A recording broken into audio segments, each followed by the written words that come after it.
Hello everyone! Kamusta po kayo? Today, isi-share ko sa inyo ang recipe ko sa aking boneless pata hamonado. Samahan niyo po ako!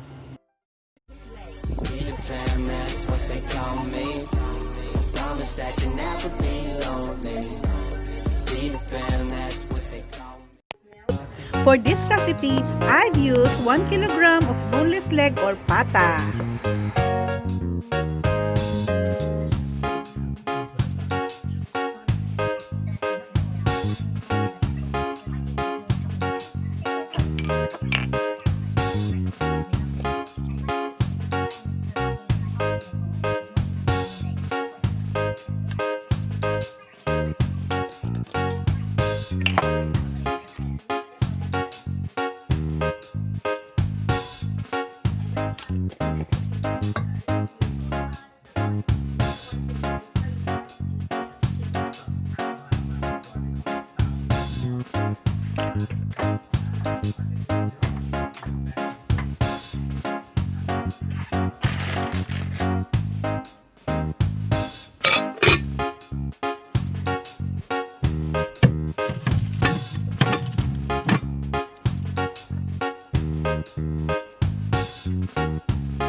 Brining process helps your meat to become more flavorful, juicy, and tender.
Ayan, ready na po ang ating boneless pata hamonado. I hope you like this video. Please don't forget to subscribe to our channel. Thanks for watching. Bye!